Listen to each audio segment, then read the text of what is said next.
அனைவருக்கும் வணக்கம். சிம்மராசி நேயர்களுக்கு இன்று முதல் எண்ணி 5 நாட்களில் உங்களுடைய விதியை மாற்றப் போகும் அந்த நாள். அப்படிப்பட்ட அந்த நாள்ல நீங்கள் என்ன மாதிரியான நன்மைகள் எல்லாம் உங்களுடைய வாழ்வில் ஏற்பட இருக்கு, கிரக நிலைகளின் ரீதியாக அமையிருக்கு, சாதகங்கள் என்ன பாதகங்கள் என்ன, மேலும் என்ன மாதிரியான முன்னேற்றங்கள் எல்லாம் ஏற்பட இருக்குது, குறிப்பா இன்றைய நாள்ல நீங்கள் என்ன செய்ய வேண்டும், என்ன செய்யக்கூடாது, என்ன செய்தால் என்ன மாதிரியான நன்மைகள் எல்லாம் ஏற்படும் என்பது குறித்தான முழுமையான பதிவு தான் இந்த வீடியோல நம்ம விரிவா பார்க்க போகிறோம். அதற்கு முன்னாடி சிம்மராசினியர்களான நீங்கள் ஆன்மீக சம்பந்தமான தகவல்கள் அல்லது வாஸ்து சம்பந்தமான தகவல்கள், நவகிரக சன்னதிகள் எங்கு உள்ளன, அங்கு சென்று நாம் எப்படி வழிபட வேண்டும், பரிகாரங்களை மேற்கொள்ளும் முறைகள் என்ன, உங்களுடைய ராசிக்கான பலன்கள் என்ன என்பது குறித்தான பல தகவல்களை நீங்கள் படித்து தெரிந்து கொள்ள வேண்டும் என்ற ஆர்வம் இருந்துச்சு அப்படின்னா நம்மளுடைய சேனல் டிஸ்கிரிப்ஷன் பேஜ்லையும் அதே போல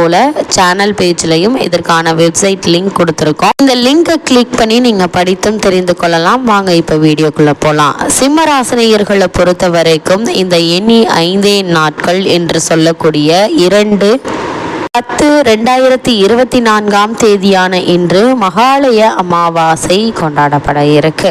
அது மட்டும் இல்லாம இன்றைய நாள் பிதுர்காரகன் என்று சொல்லக்கூடிய தந்தை வழியை குறிக்கக்கூடிய சூரிய பகவான் சூரிய கிரகணம் ஏற்பட இருக்குதுங்க. இந்த சூரிய கிரகணமும் அமாவாசையும், அதாவது மகாலய அமாவாசையும் இணைந்து வரக்கூடிய இந்த மகாலய அமாவாசை மிகவும் சிறப்பு வாய்ந்த ஒரு நாளா அமைஞ்சிருக்குது சிம்மராசியினருக்கு.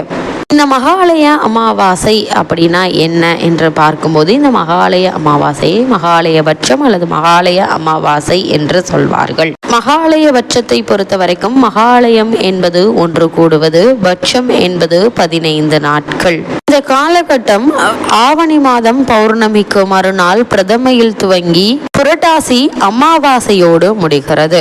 இந்த 15 நாட்கள் மகாலயபட்சம் என்றும் இந்த புரட்டாசி அமாவாசை மகாலய அமாவாசை எனவும் அழைக்கப்படுதுங்க.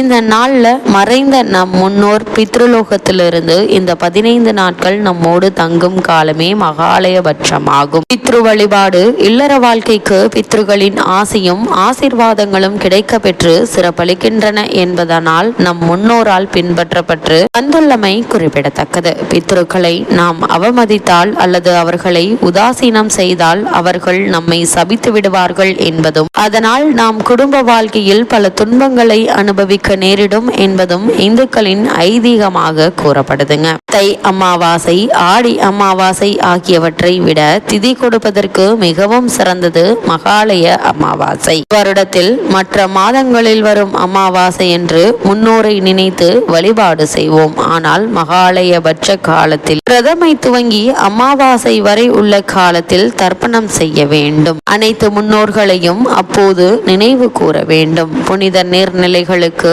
அல்லது கடலுக்கு சென்று புனித நீராடி நம் முன்னோர் ஆத்ம சாந்திக்காக பிரார்த்தித்து தர்ப்பணம் செய்வது நல்லது. நமது வாழ்வில் வரும் இன்ப துன்பங்கள் யாவும் நாம் எமது முற்பிறப்பில் செய்த பாவ புண்ணியத்திற்கு ஏற்ப அமைய பெறுகிறது. அதிலே பிதுர்காரியமும் ஒன்றாகும். அதனை நாம் சிரமமாக பார்க்காமல் சிரத்தையுடன் செய்ய வேண்டும்.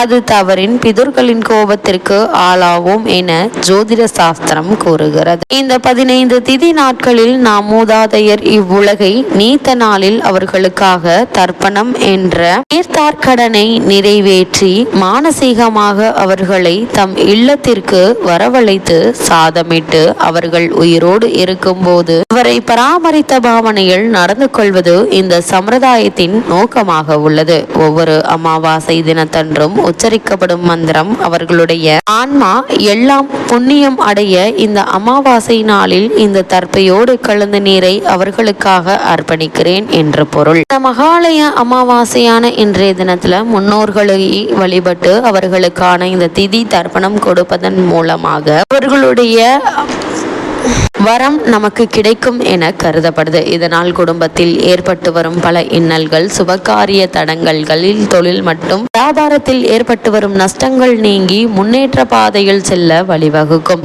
இப்போது செய்யக்கூடிய இந்த பிதுர்காரிய தர்ப்பணம் நமக்கு மட்டும் இல்லாமல் நமக்கு பின் வரக்கூடிய 7 தலைமுறையினர்களுக்கும் இந்த புண்ணியம் சென்று அடையும் எனவும் கூறப்படுது. அப்படிப்பட்ட இன்றைய நாள்ல சிம்மராசினியர்களான உங்களுக்கு கிரகங்களுடைய சஞ்சார நிலைகள் என்ன என்று பார்க்கும்போது, ரிஷபத்தில் குருவும், மிதுனத்தில் செவ்வாயும், கன்னியில் புதன், சூரியன், கேது, சந்திரன் ஆகிய கிரகங்கள் இணைந்து சஞ்சரிக்கிறாங்க. துலாம் ராசியில் சுக்கிரனும், கும்பத்தில் சனி வக்ரகதியிலும், மீனத்தில் ராகுவும் சஞ்சரிக்கிறாங்க. இந்த கிரகங்களுடைய சஞ்சார நிலைகளின் காரணமாக சிம்மராசினியர்களுடைய வாழ்வில் மேலும் என்ன மாதிரியான நன்மைகள் எல்லாம் ஏற்பட இருக்கு என்று பார்க்கும்போது, உங்களுடைய ராசிக்கு 3ஆம் இடத்தில் உள்ள சுக்கிரனும், 2ஆம் இடத்தில் உள்ள புதனும், 11ஆம் இடத்தில் உள்ள செவ்வாயும் உங்களுக்கு சாதகமான நிலையிலேயே இருப்பதால நீங்கள் கவலை இல்லாமல் இருக்கக்கூடிய ஒரு தருணமா தான் இக்காலகட்டம் அமைஞ்சிருக்குதுங்க. அதே போல் சூரியனும் புதனும் இணைந்திருக்கிறாங்க. வரவு இருந்தாலும் வரவுக்கேற்ற செலவுகளும் இருக்கதாங்க செய்யும். இந்த செலவுகள் சுப செலவுகளாக இருக்கும் பட்சத்தில் நீங்கள் கவலைப்பட வேண்டிய எந்த ஒரு அவசியமும் இல்லை என்பதையே கிரகநிலைகள் உங்களுக்கு தெளிவுபடுத்துது. கலைத்துறையினர்களுக்கு கைவிட்டு போன வாய்ப்புகள் மீண்டும் உங்களுக்கு தானாக வந்து கிடைக்க இருக்குதுங்க. புதிய ஒப்பந்தங்களால் உங்களுக்கு ஆதாயம் உண்டாகக்கூடிய ஒரு தருணமா அமைஞ்சிருக்குது. அதே போல் உங்களுடைய ராசிக்குரிய சூரியன் புதனுடன் சேர்ந்து புத ஆதித்ய யோகம் ஏற்படுத்துது. காரியங்கள்ல வெற்றி வாய்ப்பு தருங்க. புதிய வீடு கட்டும் யோகம் சிலருக்கு உண்டு என்பதால் அதற்கான முயற்சிகளை மேற்கொண்டு வரும் சிம்ம ராசியினருக்கு சிறந்த ஒரு தருணமா அமைஞ்சிருக்குது. இது மாதிரியான முயற்சிகள்ல ஏதாவது ஒரு தடங்கல்கள் தாமதங்கள் ஏற்படும் பட்சத்தில் முன்னோர்களுக்கு இன்றைய நாள், அதாவது இந்த மகாலய அமாவாசை நிகழக்கூடிய இன்றைய நாள்ல முன்னோர்களுக்கு வழிபாடு செய்வது, தானம் கொடுப்பது எண்ணற்ற நன்மைகளை உங்களுக்கு ஏற்படுத்துங்க. புதிய வீடு கட்டும் யோகம் உண்டுங்க. அதே போல் போட்டித் தேர்வுகள்ல எளிதில் வெற்றி கிடைக்கும் என்பதால் அதற்கான முயற்சிகளை நீங்கள் தாராளமாக தற்போது நீங்கள் முயற்சிக்கலாங்க.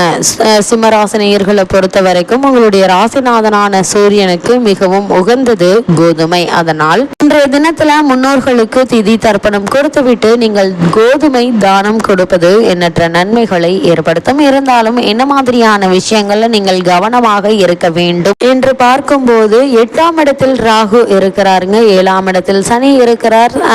சனி ராசியை பார்க்கிறார். வண்டி வாகனங்களில் போகும்போது நீங்கள் மிக மிக எச்சரிக்கையோடு நடந்து கொள்ள வேண்டுங்க. மருத்துவ செலவுகள் இந்த தருணங்கள்ல சற்று அதிகமாகவே இருக்குங்க. அதனால் கூடுமான வரைக்கும் உங்களுடைய உடல் ஆரோக்கியத்தை நீங்கள் கவனமாக கவனித்துக் கொள்வது நல்லதுங்க. உங்களுடைய உடல் ஆரோக்கியத்திலும் அதிக கவனம் செலுத்துவது மிக மிக நல்லது என்பதை கிரகநிலைகள் மீண்டும் மீண்டும் அறிவுறுத்துது. சிம்மராசினியர்களுக்கு காலகட்டங்கள்ல கிரகநிலைகளின் ரீதியாக கூறப்படும் பரிகாரம் என்ன என்று பார்க்கும்போது, கண்டச்சனி நடப்பதால் அருகில் உள்ள ஆஞ்சநேயர் கோவிலுக்கு சென்று வழிபடுவதோடு மாற்றுத்திறனாளிகளுக்கு ஏதாவது ஒரு உதவி செய்யுங்க. எண்ணற்ற நன்மைகள் உங்களுடைய வாழ்வில் ஏற்படும் என்பதை கிரகநிலைகள் உங்களுக்கு உறுதியளிக்குது.